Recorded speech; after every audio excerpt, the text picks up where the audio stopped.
처세술이라는 말을 이 사전을 보니까 이렇게 정의를 내립니다. 사람들과 사귀며 세상을 살아가는 방법이나 수단을 일컫는 말이다. 이렇게 정의를 내립니다. 저와 여러분들은 어찌됐든 간에 이 세상을 살아갈 때, 또 사람들과 더불어 살아갈 때 우리는 처세술이 있어야 되는 것이겠죠.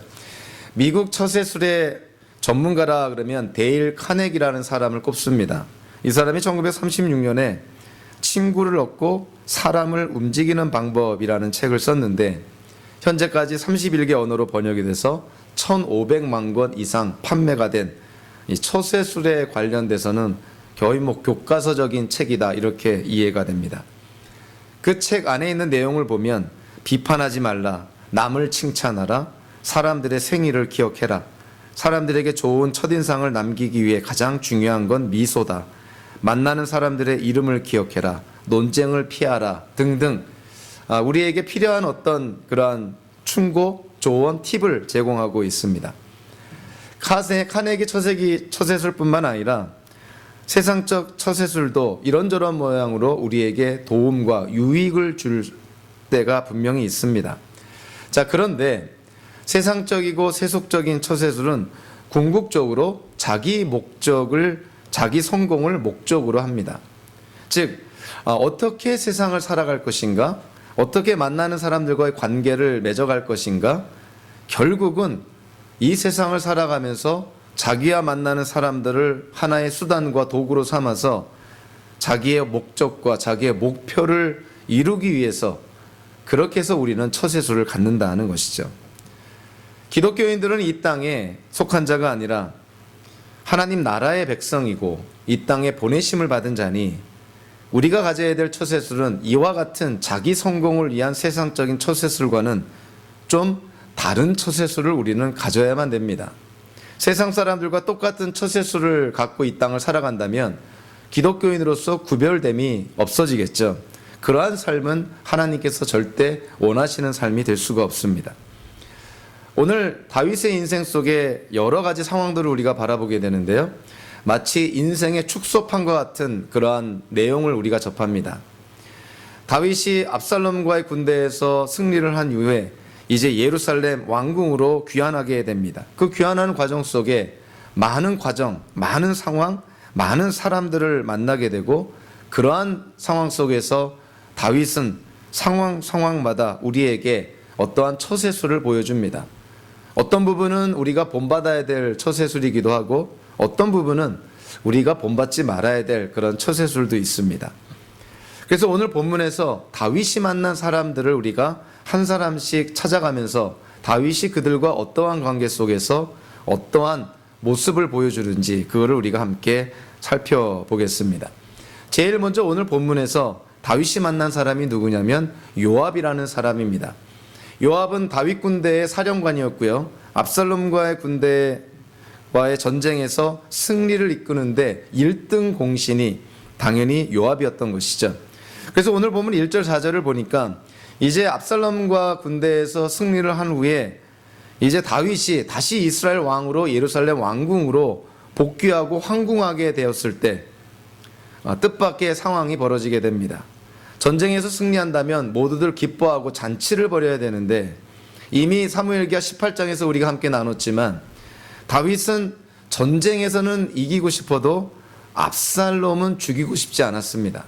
그래서 요압이나 또는 아비새나 또는 이때나 이런 사령관들에게 압살롬의 목숨은 살려달라, 그의 목숨은 해치지 말라, 이런 부탁까지 하게 됩니다. 그러나 앞장에서 우리가 함께 나눴지만 요압에 의해서 압살롬은 비참하게 죽임을 당하게 되죠. 결국 다윗도 전쟁의 승리의 소식과 함께 압살롬의 죽음 소식도 듣게 됩니다. 오늘 1절부터 4절까지를 보면 다윗의 모습은 이스라엘의 왕으로서의 모습이 아니라 한 아들의 아버지의 모습을 보여줍니다. 압살롬의 죽음이 너무 슬퍼서 내 아들 압살롬아, 내 아들 압살롬아 하면서 통곡하고 애통하는 모습을 보입니다. 마하나임 성에 이제 전쟁에서 승리한 다윗 군대들이 다 돌아왔는데, 그들 앞에서 다윗은 함께 전쟁의 승리를 기뻐하고 축하하는 것이 아니라 압살롬의 죽음에 애통해하고 대성통곡하고 있는 것이죠. 자, 그래서 오늘 본문에 보니까 그날 군인들은 마치 싸움터에서 도망쳐 나올 때 부끄러워서 빠져나가는 것처럼 슬며시 성 안으로 들어왔다. 전쟁에서 승리한 군인들은 정말 힘차게 이 성원으로 들어오면서 많은 주민들로부터 박수갈채를 받아야 되는데 다윗이 울고불고 난리 나니 전쟁에서 승리한 군인들도 마치 장례식장에 들어가는 것처럼 승리의 기쁨을 만끽하지 못하는 것이죠. 오히려 마치 무슨 죄를 지은 것처럼 슬며시 마하나임 성 안으로 들어왔다는 것입니다. 군대 사령관인 요압이 이 소식을 듣습니다. 다윗의 신하들 가운데서 거침없이 다윗에게 충고할 수 있는 사람, 아마 요압이 가장 우리 기억에 떠오를 것입니다. 요압은 다윗의 행태에 대해서 소식을 듣고요, 다윗에게 거침없이 나아가서 항의합니다. 한마디로 말하면 왕이시여, 이러면 안 된다는 것이죠. 지금 한 나라의 왕이 아들을 잃었다고 전쟁에서 승리한 군인들 앞에서 그렇게 꺼이꺼이 대성통곡하고 울고불고 하면 되겠느냐 하는 것이에요. 그래서 5절, 6절, 7절을 통해서 요압이 다윗에게 항의합니다. 왕이시여, 이러시면 안 됩니다. 세 가지를 말하는데요. 첫째로 5절에 보니까 왕을 위해 싸운 군인들을 부끄럽게 만들면 안 됩니다. 그들을 격려하고 그들에게 박수갈채를 보여줘야지 마치 죄 지은 군인처럼 그렇게 만들면 안 된다는 것이죠. 그리고 6절에 이 욥이 이렇게 요구를 합니다. 왕은 지금 압살롬의 죽음 때문에 대성통곡하고 울고 있는 것으로 인해서 마치 요압 자기가 이끄는 군대가 지고 반란군인 압살롬의 군대가 이기기를 원했던 것처럼 보여서는 안 된다는 것입니다. 마지막으로 7절에 보니까 왕이 지금 당장의 울음을 멈추고 슬픔을 감추고 전쟁에서 돌아온 군인들을 격려하고 위로하지 않는다면 또 한 번의 반란이 일어날 것이다. 그 반란은 여태까지 다윗 왕이 겪은 어떠한 반란보다도 더 혹독한 시련의 반란이 될 것이다. 이렇게 요압이 얘기를 합니다. 사실 요압이 다윗 왕에게 얘기하는 거는요, 물론 충고의 말도 있지만 적지 않이 위협적이고 협박조의 얘기를 합니다. 지금 요압은 분명히 알고 있습니다. 다윗의 명령에 거스려서 자기가 이 압살롬을 죽였다는 것을 지금 누구보다도 잘 알고 있습니다. 그리고 다윗도 그 소식을 듣고 이미 인지하고 있다는 것도 요압은 알고 있을 것입니다. 사실 그 다윗과 요압의 관계는 이 계륵과 같다, 이렇게 볼 수 있습니다. 뱉을 수도 없고 삼킬 수도 없는, 옆에 두자니 부담스럽고 위협적인 존재이고, 그리고 또 없는 상황에서는 또 뭔가 허약하고 위험한 상태가 되고, 이 요압과 다윗의 관계가 그런 것이죠. 먼저 요압은 다윗의 충신 중에 충신입니다. 심하게 말하면 충경과 같은 것이죠. 그냥 다윗의 명령이라면 이의 여하를 막론하고 선악을 불문하고 그저 순종하는 자, 충경과 같은 역할을 했던 것이 요압이었던 것이죠. 그러다 보니까 요압은 이스라엘 백성 또는 다윗의 신하 그 어느 누구보다도 다윗의 약점을 잡고 있는 사람입니다. 아킬레스건을 지금 잡고 있는 사람이 요압이었던 것이죠. 그리고 요압은 무엇보다도 다윗이 그렇게 부탁했던 압살롬의 목숨을 취한 사람이 요압입니다. 그러니까 요압은 여러 가지 이유로 지금 부담이 되는 것이죠. 다윗에게 밉보여서 이러다가 자기의 권력을 잃어버리진 않을까, 자기의 입지가 좁아지진 않을까, 그런 어떤 위기의식을 갖고 있는데, 다윗이 군인들 앞에서 압살롬이 죽었다고, 자기가 죽인 압살롬이 죽었다고 울고불고 대성통곡하니 요압이 위기의식을 느낀 것입니다. 그래서 다윗에게 만약에 지금 군인들을 위로하고 격려하지 않으면 또 한 번의 반란이 일어날 거라는 것은, 이것은 그냥 엄포성의 협박이 아니라 어찌 보면은 실질적으로 그럴 수 있는 가능성을 내포하고 있는 것입니다. 만약에 요압의 제안을 다윗이 받아들이지 않는다면 요압은 얼마든지 또다시 반란을 일으킬 수 있는 사람이기도 하죠. 그래서 오늘 8절에 보니까 다윗이 어찌됐든 간에 정신을 차립니다. 이래서는 안 되는구나. 내가 한 아들의 아비이기 이전에 이스라엘의 왕이라는 사실을 깨닫게 되고요. 그리고 요압의 협박도 어찌 보면 통했던 것이죠. 다윗이 성 위에 올라가서 군인들 앞에 다윗이 자기의 모습을 나타냅니다. 여기서 어떤 그 리더십을 보게 되는데요. 리더는 무슨 일을 잘 하는 사람만이 리더가 되는 것이 아닙니다. 기능적으로 훌륭한 역할을 하는 리더도 필요합니다. 그러한 요소도 있는 것이죠.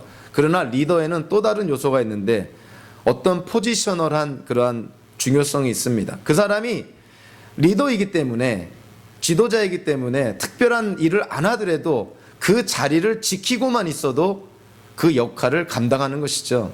다윗이 바로 그런 역할을 한 것입니다. 다윗은 전쟁에 참석도 안 했고 참여도 안 했고 전쟁에 아무런 공헌을 끼치지 않습니다. 근데 그가 왕이기 때문에 전쟁에서 승리하고 돌아온 군인들 앞에 왕의 자리에 앉아있기만 해도 다윗의 리더십은 발휘하고 있는 것이죠. 그만큼 다윗의 자리가 중요했던 자리입니다.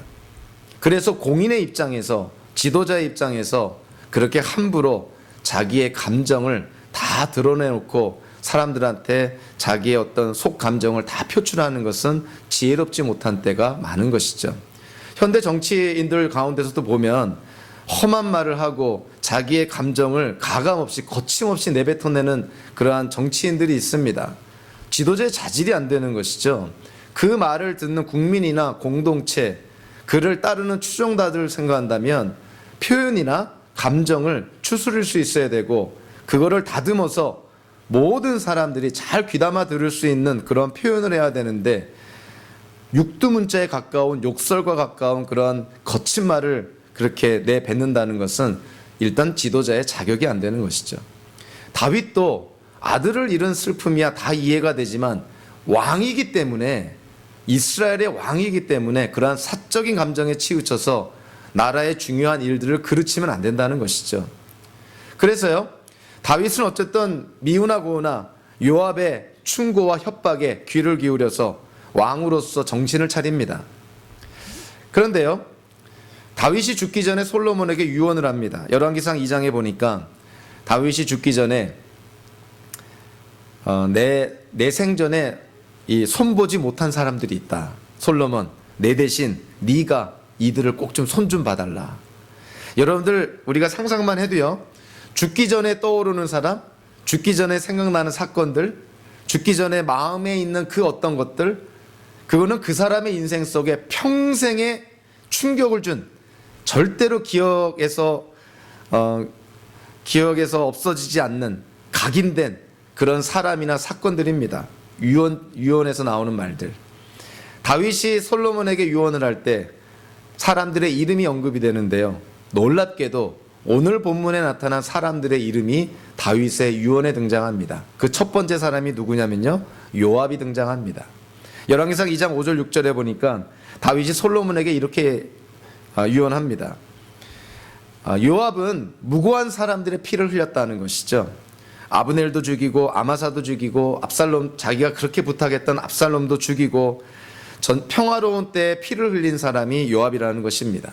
그래서 다윗이 솔로몬에게 내가 죽거든 솔로몬 네가 내 대신 요압을 좀 처리해달라, 이렇게 유언을 합니다. 사실 요압은요, 아까도 얘기했지만 다윗에게 있어서 충신 중에 충신이었고 어떠한 명령도 수행하는 충견의 역할을 감당했던 사람이 요압이었던 것이죠. 자, 그런데 우리가 유언장에 요압이 등장하는 걸 통해서, 그리고 오늘 본문에서 요압이 다윗에게 보여준 태도를 보면서 우리는 생각하게 되는 것이 뭐냐면, 이번에 그 압살롬과 군대의 전쟁에서 요압이 군사령관 지휘관이 되어서 이 전쟁에서 승리를 하게 됩니다. 그러니까 다윗은 늙었고 전쟁에서 승리할 때 지휘관은 요압이었고, 그렇지 않아도 군사령관인 요압의 권세가, 권력이 더 커졌다는 것을 우리가 쉽게 추측하는 것이죠. 이제 군인들은 늙은 다윗 왕의 말보다는 자기들의 지휘관인 요압의 말을 더 귀담아 듣는 그러한 상황이 되었다는 것을 쉽게 추측할 수가 있습니다. 그러니까 다른 말로 하면 다윗이 왕이지만 자기의 신하인 요압을 자기 마음대로 어떻게 처리할 수 없을 정도로 그만큼 요압의 권력이 막강해졌다는 것이죠. 그래서 여기서 참 놀라운 것은 다윗이 마음 같아서는 요압을 제거하고 싶었을 것입니다. 자기에게는 부담스러운 정도가 아니라 위협적인 존재이기 때문에 그런 것이죠. 더군다나 자기의 부탁을 이런지하에 거절해버리고 압살롬을 죽인 자, 그가 또 요압 아닙니까? 어찌됐든 간에 자기 아들을 죽인 자니 다윗 입장에서는 요압을 제거하고 싶었을 것입니다.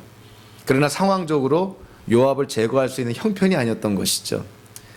힘도 없고 실력도 없으면서 섣부르게 대항했다가 오히려 다윗이 큰 피해를 볼 가능성이 있는 것이죠. 그래서 결론적으로는 다윗은 눈의 가시였던 자기에게 위협이 됐던 요압을 죽을 때까지 끌고 갑니다. 함께 가는 것이죠. 다윗이 인내하는 것이죠. 이런 점을 보면 다윗의 참을성과 인내, 하나님의 때를 기다리는 그의 모습은 아주 놀라울 정도입니다. 원수 같은 자를 평생 옆에다 두고 죽을 때까지 산다. 여러분들 이거 참 쉽지 않은데 다윗은 상황적으로 그 상황을 받아들이고 하나님의 때를 지금 기다리면서 견디어 나가고 있는 것이죠.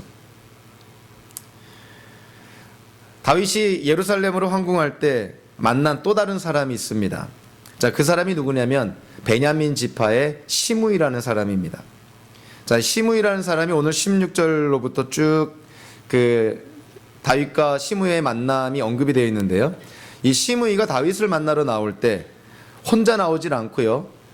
이 사람이 바후림이라는 마을에 사는 사람인데 베냐민 지파에 속해 있는 바후림 마을에 사는 베냐민 지파 사람 1000명을 데리고 나옵니다.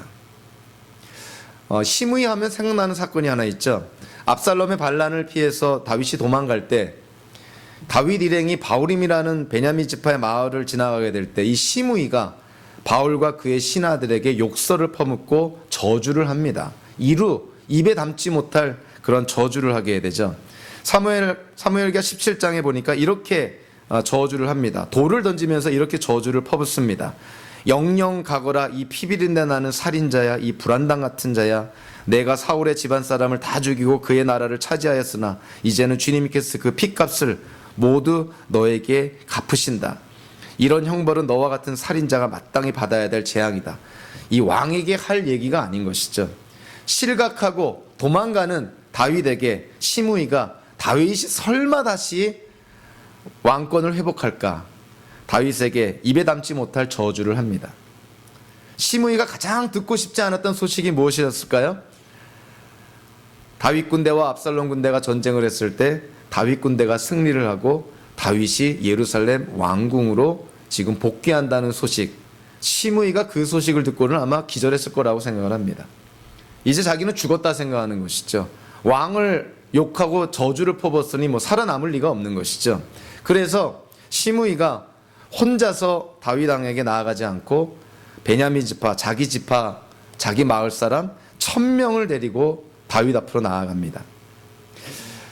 베냐민 지파 사람 1000명을 데리고 갔다는 것은 몇 가지 함의가 있습니다. 몇 가지 좀 암시되는 내용들이 있는데요. 첫째로 베냐민 지파 1000명을 데리고 갈 정도로 시므이가 베냐민 지파에서 큰 영향력을 끼치는 사람이라는 걸 지금 다윗에게 과시하고 있다. 이렇게 볼 수도 있습니다. 내 말 한마디에 지금 1000명이 따라왔다는 것이죠. 또 하나는 시므이가 혼자서 용서를 구했다가는 단칼에 죽을 수 있으니 자기 지파 사람 1000명을 데리고 가면 그 베냐민 지파 사람 1000명 앞에서 설마 자기를 죽일까? 혹시라도 다윗의 그런 처벌을 피할 수 있을까 해서 또 다른 측면으로 다윗을 극진하게 환영하기 위해서 이 베냐민 지파 사람 1000명을 데리고 갔다. 이렇게 볼 수도 있습니다. 세 번째 암시되는 내용이 있는데요. 만약에 이렇게 1000명을 데리고 다윗 앞에 나아가서 다윗에게 용서를 구했는데 다윗이 용서하지 않고 시므이를 죽이려고 할 때, 그러면 시므이를 따라간 1000명은 사실은 그 자리에서 반란을 일으킬 수 있는 규모의 사람들입니다. 어린아이들, 여자들 데리고 갔겠습니까? 그 마을에 베냐민 지파에 장성한 그래도 지도자급 그런 사람들을 데리고 가지 않았겠습니까? 거기에는 무사들도 있었고 군인들도 있었을 텐데요. 만약에 다윗이 시므이를 죽이려고 했다면 그 자리에서 또 다른 전쟁이 얼마든지 일어날 수 있는 상황이었죠. 다윗은 지금 어떠한 상황이냐면 지금 압살롬과의 군대에서 승리를 한 이후에 자기의 왕권을 회복해야 되고 이스라엘, 분열되었던 이스라엘을 하나로 묶어야 되는, 다시금 통일 이스라엘을 이루어야 될 그러한 상황 속에 다윗이 놓여 있습니다. 자, 그래서요, 다윗이 시므이가 용서를 구해서, 그래서 불쌍해서 하나님의 은혜와 자비로 시므이를 용서해 주시는 것이 아니라, 문맥적으로 보면 다윗은 정치적인 이유로 시므이를 용서해 줍니다. 지금 다윗에게는 한 사람의 지지자가 필요한 것이죠. 그런데 만약에 다윗이 시므이를 죽인다면 당장의 베냐민 지파는 다윗과 원수지간이 될 것입니다. 그러니까 다윗 입장에서는 시므이를 죽이고 싶어도 정치적이고 실리적인 이해관계로 따져보면 시므이 한 사람을 살리면 베냐민 지파를 얻을 수 있기 때문에, 그래서 다윗은 시므이를 죽이지 않고 베냐민 지파를 포용하는 어떤 그러한 정치적인 어떤 그런 처세술을 보이게 되는 것이죠. 그래서 다윗이 시므이에게 말합니다. 내가 너를 처형하지 않겠다. 솔로몬에게 다윗이 유언할 때 등장한 두 번째 사람이 누구냐면, 놀랍게도 시므이가 등장합니다. 다윗의 마음에 아마 이 시므이의 저주가 아주 비수같이 꽂혔던 것 같아요. 그래서 죽을 때 다윗이 솔로몬에게 저 시므이 내 대신 네가 좀 처리해달라, 이렇게 부탁을 합니다. 그래서 열왕기상 2장 8절 9절을 보니까 다윗이 시므이에 대해서 언급을 할 때, 그가 나를 저주했지만 내가 하나님의 이름으로 그를 처형하지 않겠다고 맹세했다는 거예요. 하나님의 이름으로 맹세했기 때문에 나는 하나님의 이름 때문에 시므이를 처형할 수 없다는 것이죠. 그러니까 내가 못하니까 솔로몬, 너라도 저 시므이를 하나님 허락하실 때 꼭 처형해달라, 그럽니다. 결국 나중에 솔로몬이 왕이 되었을 때, 왕이 되는 과정 속에 나중에 솔로몬이 왕이 된 이후에 요압과 시므이는 솔로몬에게 처형을 당하게 됩니다. 다윗의 유언을 솔로몬이 이루어진 것이죠. 그래서 다윗의 이 요압과 시므이를 대하는 그 처세술을 보면요, 물론 정치적인 이유가 있는 것이고 상황적인, 환경적인 이유도 분명히 있습니다. 그러나 우리가 이거를 좀 더 넓은 측면에서 보면 다윗은 자기가 죽이고 싶고 처벌하고 싶었던 요압과 시므이, 사실 그 심판과 처벌을 누구 손에 맡기는 거냐면, 문자적으로는 솔로몬에게 맡기는 것이지만 사실은 하나님께 맡기는 것입니다. 하나님께서 하나님의 때에 하나님의 방법으로 이들을 처리해 주실 것을 다윗이 그렇게 하나님께 맡기는 것이죠. 하나님의 때를 기다리는 것입니다.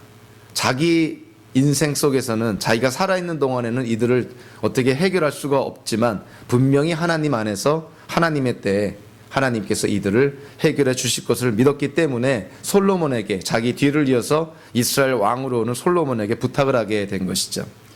우리는 다윗의 이런 처세술을 통해서 우리가 배워야 될 것이 있습니다.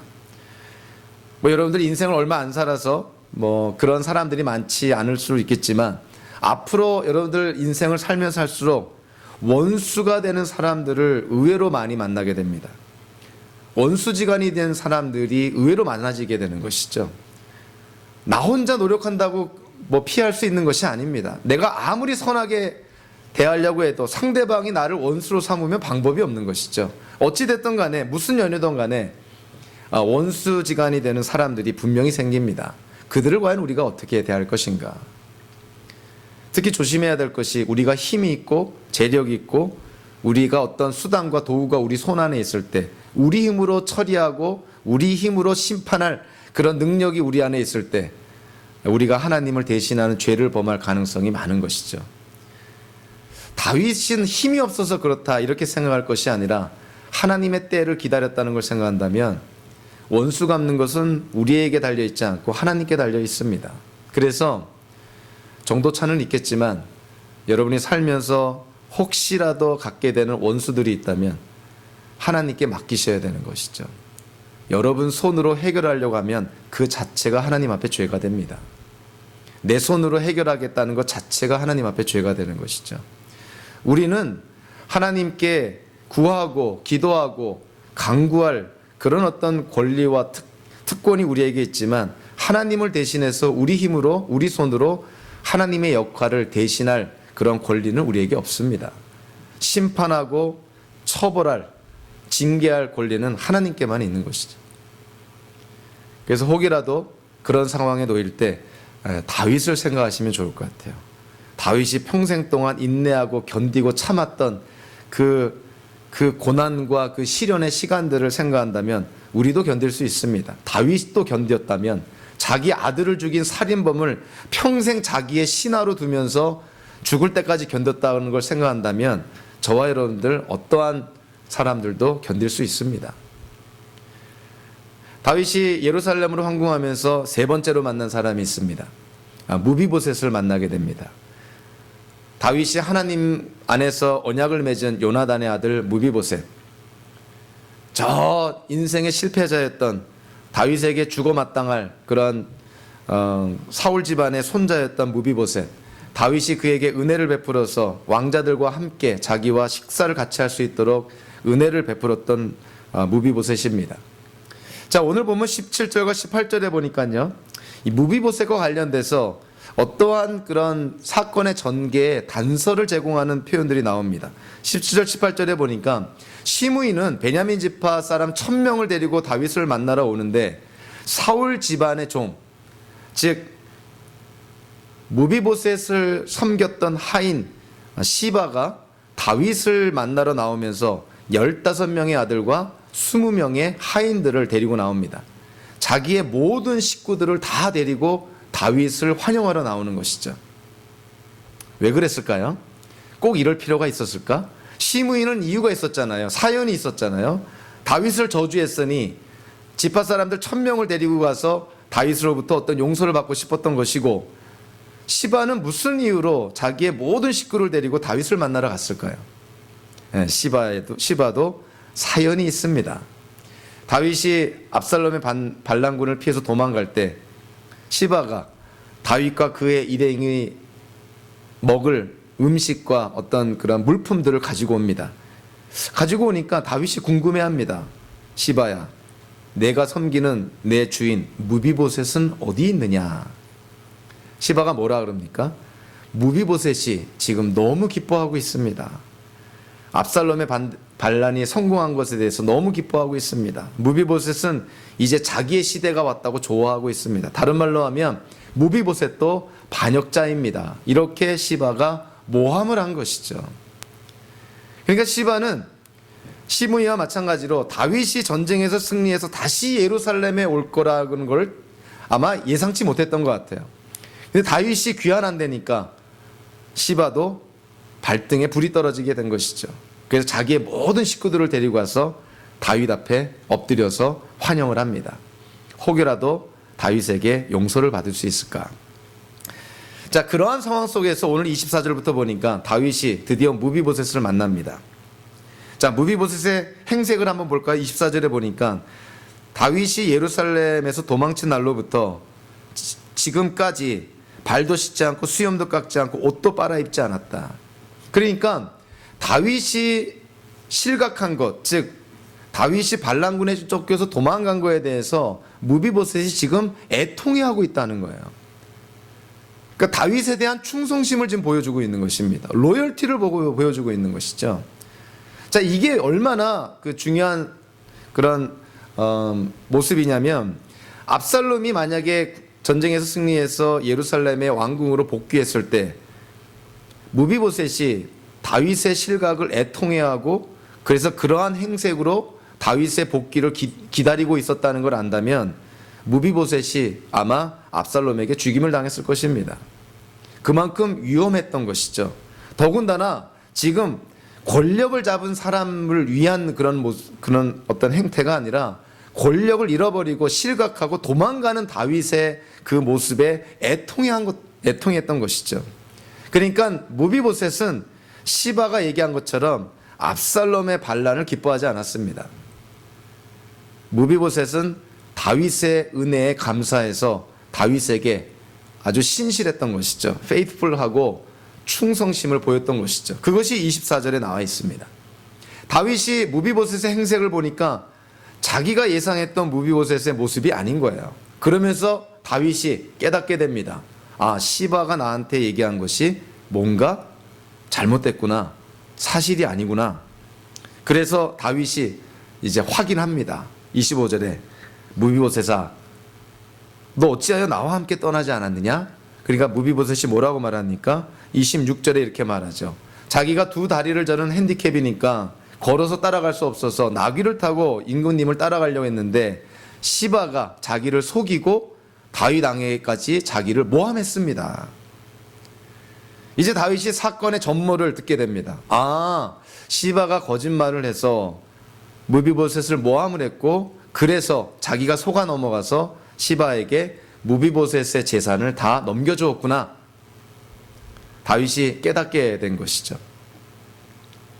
그런데 다윗의 반응이 뜻밖입니다. 우리가 여기서 이렇게 생각하면 그러면 시바와 무비보셋, 다윗 3자가 앉아서 3자 대면에서 진위 여부를 따져야 될 것이 아닌가. 무엇이 옳고 그른지, 누가 거짓말을 했고 누가 사실을 얘기하는지 진위 여부를 따져야 되지 않을까. 그런데 다윗은 의외로 지금 상황에서 그냥 유야무야 넘어갑니다. 누가 잘했다 못했다 진위를 따지지 않고요. 시바가 갖고 있는 재산을 무비보셋과 나눠 가지라 이렇게 명령을 합니다.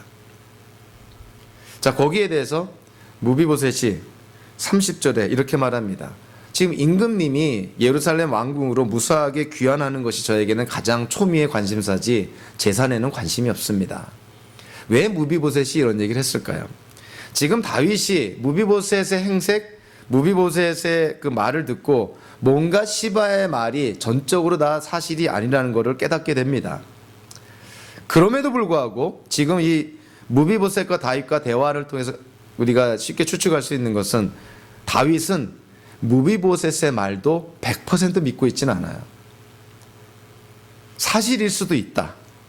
그럼에도 불구하고 시바가 자기가 도망갈 때 필요한 물품들을 대주고 자기를 이렇게 지원했다는 사실, 아마 그것 때문에 그런지 몰라도 무비보셋의 말도 시바의 말도 다 전적으로 믿지 않는 그러한 어떤 다윗의 모습을 보여주는 것이죠.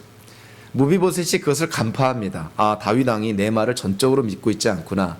그래서 다윗 왕이 시바에게 돌려준 재산을 반씩 나눠 가지라고 했을 때 무비보셋이 다윗 왕에게 확신시켜 줍니다. 저는 재산에는 관심이 없습니다. 다윗 왕, 당신이 무사하게 돌아오는 것, 그것이 저에게는 최고의 관심사입니다. 이렇게 다윗을 확신시켜 주는 것이죠. 우리는 여기서 이 무비보셋의 모습을 우리가 한번 찾아올 필요가 있는데요. 무비보셋은 다윗과 요나단의 관계를 증명하는 어떠한 사람이 무비보셋입니다. 하나님 안에서 다윗과 요나단이 언약을 맺었을 때 그 언약의 증거가 바로 무비보셋이죠. 어찌 보면은 죽어 마땅할 그러한 존재, 숨어 지내야 될 무비보셋을 다윗 왕이 찾아내서 왕궁에 거하게 하면서 자기와 함께 식사하도록, 즉 왕자처럼 대해준 것입니다. 그리고 사울 집안에 속해 있던 모든 재산을 무비보셋에게 다 준 것이죠. 그래서 무비보셋은 다윗에게서 정말 하나님의 은혜를 깨달을 수 있을 정도로 다윗에게서 은혜를 받은 사람이 무비보셋입니다. 그런데 이 무비보셋이 지금 어떠한 위험성에 빠지게 됐나요? 그렇지 않아도 다윗과 사울 집안, 유다 지파와 베냐민 지파 간에는 오랫동안 갈등의 관계 속에 있죠. 자, 그리고 압살롬의 반역이라는 격동기 안에 있습니다. 더군다나 무비보셋 자기 종 시바의 그런 교묘한 속임수와 그런 모함 때문에 지금 역적의 그런 어떤 자리에 무비보셋이 놓여 있는 것이죠. 위기 속에 놓여 있는 것이죠. 무비보셋은 정말 그의 삶 속에서 최고의 위기 속에 놓여 있습니다. 다윗을 만나러 갔을 때 정말 자칫하면 한 칼에 죽을 수도 있는 그러한 상황이었던 것이죠. 다윗이 만약에 흥분하고 아마 늙지 않고 더 젊은 혈기왕성한 그런 다윗이었다면 아마 무비보셋 보자마자 단칼에 베어버리지 않았을까. 은혜를 배반한 자니 아마 그랬을 거라고 생각을 합니다. 무비보셋이요, 우리에게 보여준 신앙의 모델이 있습니다. 아까도 무비보셋이 다윗이 도망갈 때 다윗에게 충성심을 끝까지 견제합니다. 끝까지 지킵니다. 잘 나가는 사람에게 잘 보이려고 하는 것이 인간의 죄성인데 무비보셋은 실각해서 도망가는 망명길에 오는 다윗에게 충성심을 보입니다. 이것이 신앙인의 모습이라는 것이죠. 환경 때문에 신앙이 흔들린다면, 나에게 일어나는 일들 때문에 하나님께 대한, 예수님에 대한 믿음과 신앙이 흔들린다면 그거는 올바른 믿음과 신앙이 될 수가 없다는 것이죠. 무비보셋은 환경을 극복하고요, 어찌 보면 환경을 초월해서 다윗에게 충성심을 보여줍니다. 감격하지 않을 수가 없는 것이죠. 실각하고 망명하는 사람에게 충성심을 보인다. 이거는 세상의 사람들의 생각을 거스리는 모습입니다. 그러나 그러한 모습이 사실은 우리 신앙인의 모습이 되어야 되겠죠. 저와 여러분들이 살면서 우리가 원하는 상황이 아닌, 정말 원치 않는, 상상하지도 못했던 힘든 상황 속에 우리가 몰아 넣어질 때가 있습니다. 우리가 이해하지 못할 때가 있습니다. 그럴 때 우리는 어떻게 해야 될 것인가? 상황 때문에 하나님 없이 이 땅을 내 마음대로 살 것인가? 그래서는 안 되는 것이죠. 이해가 안 되는 상황 속에 우리가 몰아질 때, 오히려 그냥 상황 속에 우리가 빠질 때, 그 상황을 누구보다도 잘 아시고 그 상황을 어쩌든 간에 이 땅에서의 삶이든 나중에 죽어서든 간에 우리에게 설명해 줄 수 있는 하나님께 대한 더욱 믿음과 그 하나님을 신뢰하는 그런 마음을 우리가 붙들어야 되는 것이죠. 지금 이해가 안 된다고, 하나님 왜 나에게 이런 일을 허락합니까? 이해가 안 된다고 하나님께 불평, 불만, 원망하고 하나님을 떠나서 내 마음대로 살아버리겠다. 신앙인의 자세가 될 수가 없는 것이죠. 오히려 이해가 안 되기 때문에, 하나님 왜 이런 일이 나에게 일어납니까? 이해가 안 되기 때문에 더 하나님께 우리가 나아가야 되는 것이죠.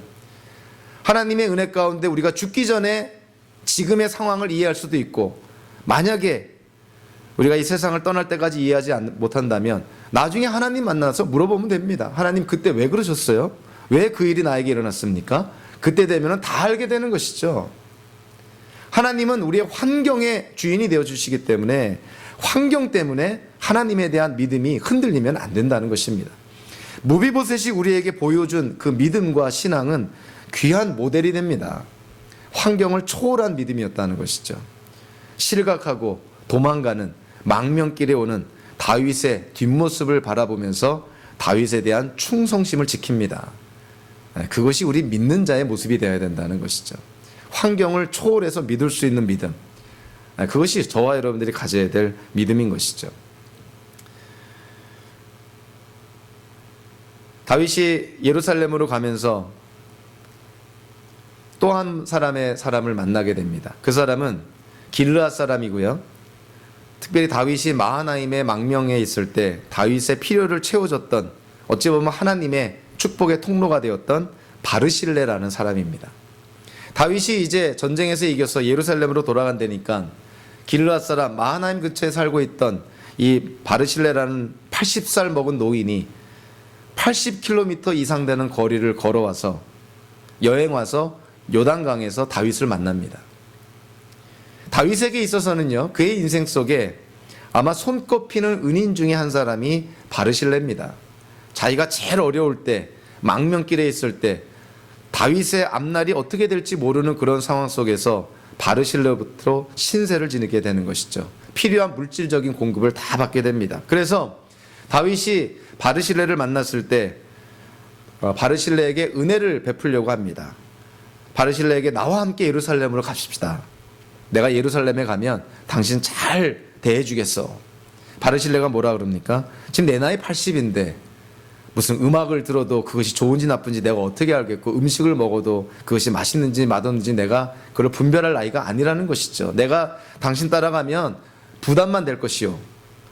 그래서 바르실레가 자기 아들을 부탁합니다. 내 아들 김함을 데려가서 잘 대해주시오.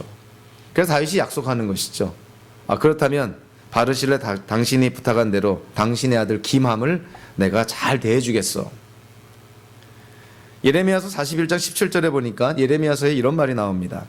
그들은 다 같이 이집트로 들어갈 작정으로 도망치다가 베들레헴 근처에 있는 게롯 김함에서 쉬었다. 게롯 김함이라고 표현하고 있는데, 문자적으로 표현하면 김함의 여인숙, 이런 뜻입니다.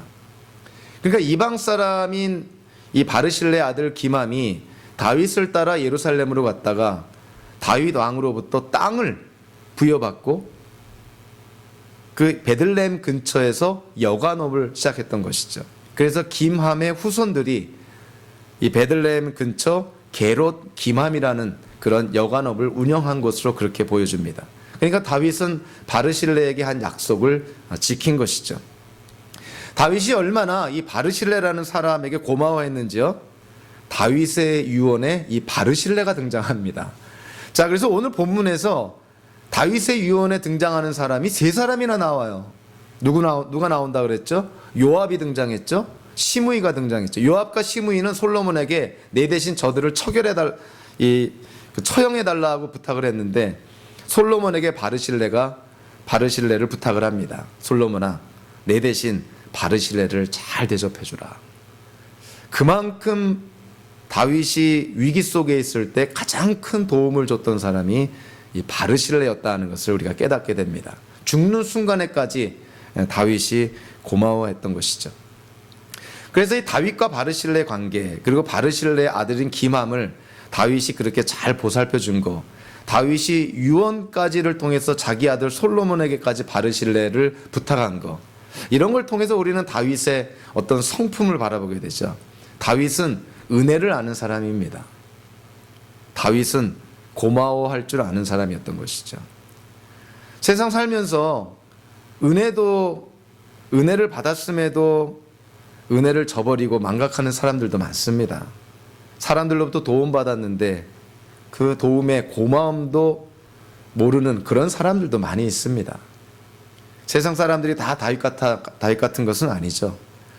특히 우리 기독교인들이 이 땅을 살 때 물론 사람의 도움도 받고 사람들로부터도 우리가 어떤 은혜를 받을 수도 있지만 그 무엇보다도 우리는 하나님의 은혜를 입은 자라는 걸 꼭 기억하셔야 됩니다. 하나님의 은혜를 입은 자가 하나님의 은혜를 모른다 한다면 그거는 성도의 도리가 될 수가 없는 것이죠. 하나님이 베풀어 주신 그 모든 것에 감사할 줄 모르고 고마울 줄 모른다면 그건 성도의 모습이 아닙니다. 성도라고 볼 수가 없는 것이죠.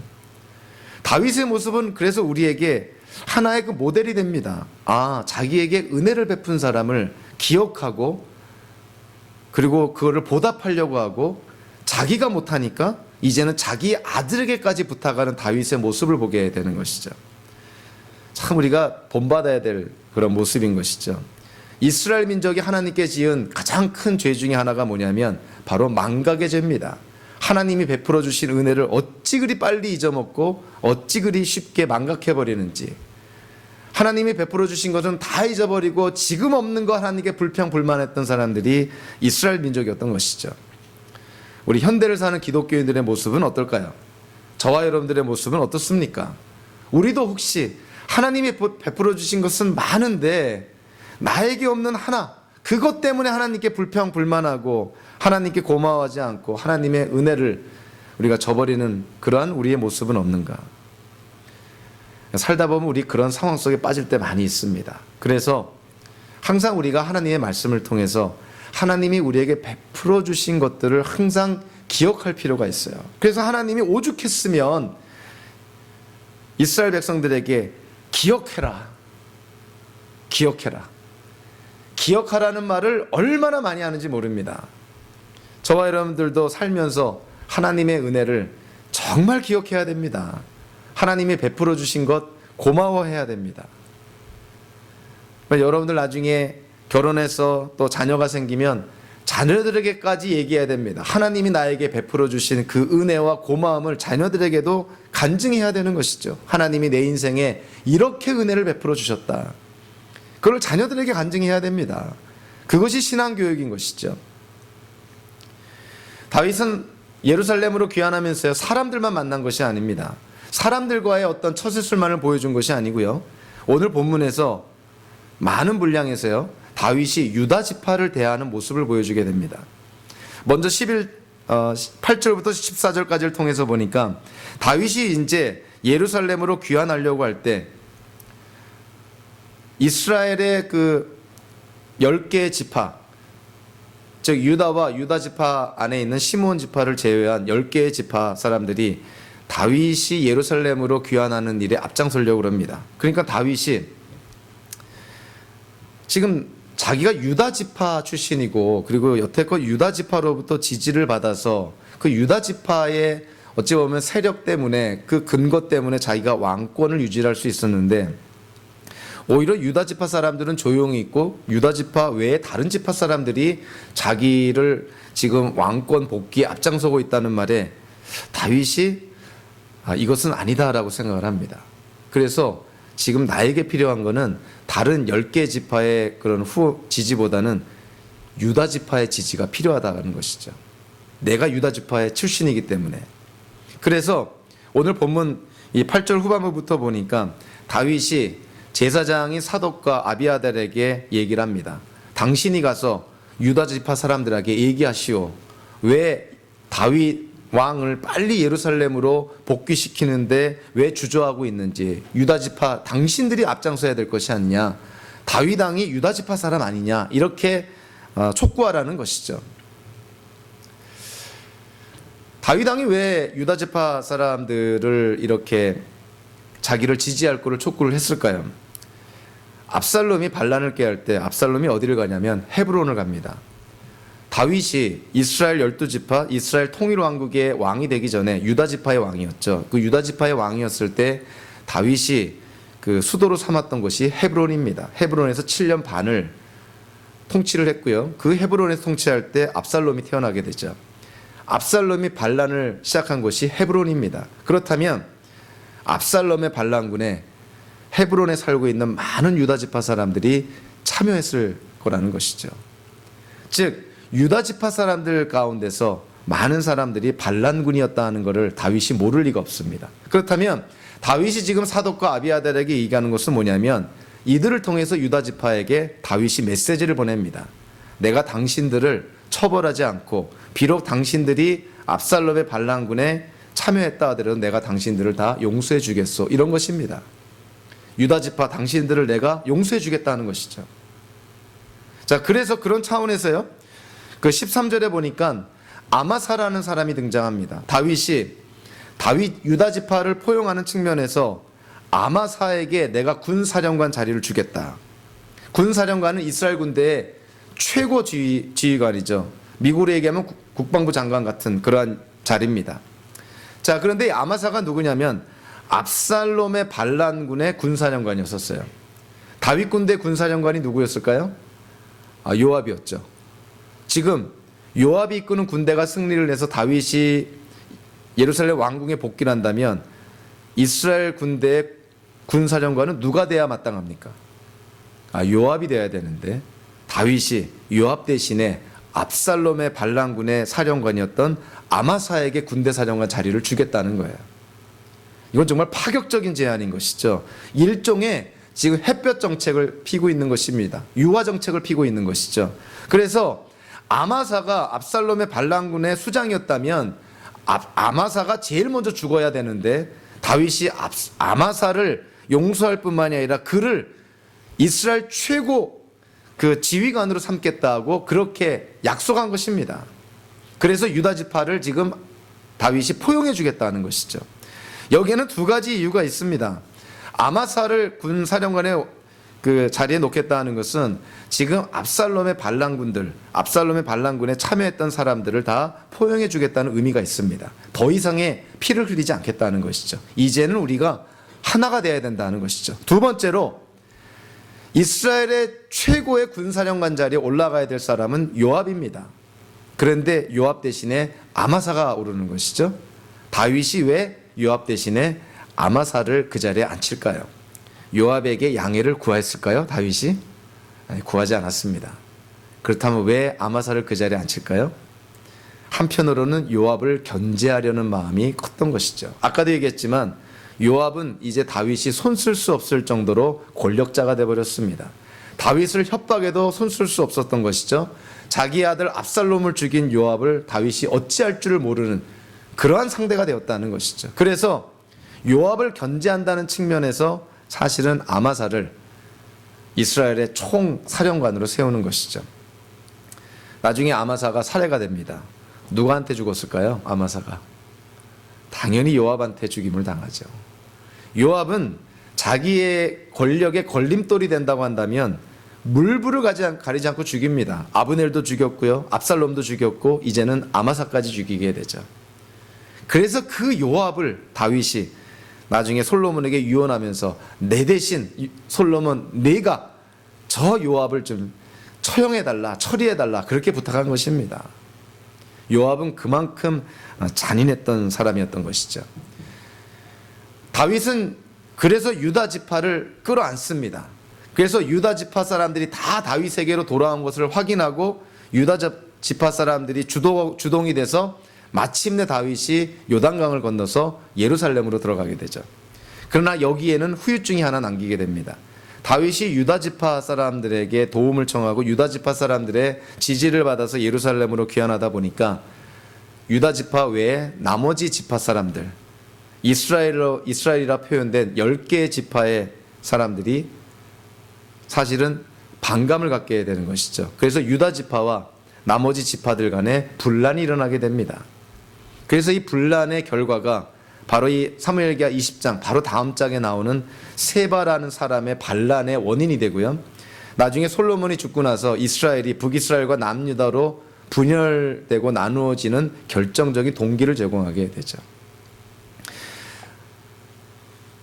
다윗이 이제 발람군과의 싸움에서 승리를 해서 예루살렘으로 귀환하면서 실각했던 왕권을 회복하고 분열되었던 이스라엘의 12지파를 하나로 모으는데 지금 어찌 보면 최우선순위를 둡니다. 그래서 가능하면 피를 흘리지 않고 가능하면 포용해서 가능하면 하나가 되어서 그렇게 이스라엘 민족을 통치하려고 합니다.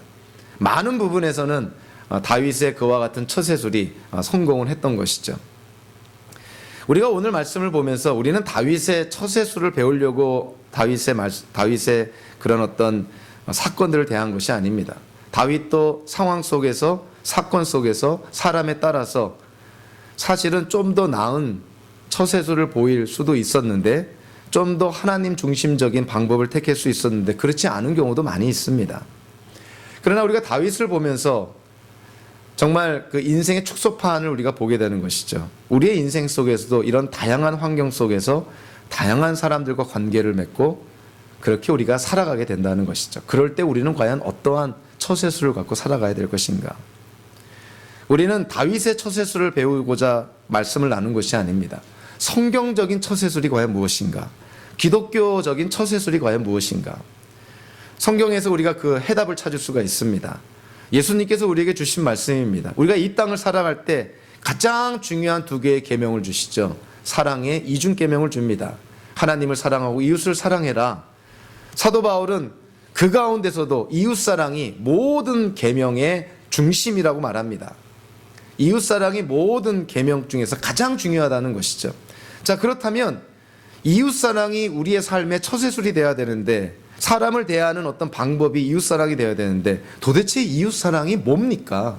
어떻게 하는 것이 이웃사랑인 것입니까? 한마디로 상대방의 유익을 구하는 것이 이웃사랑입니다.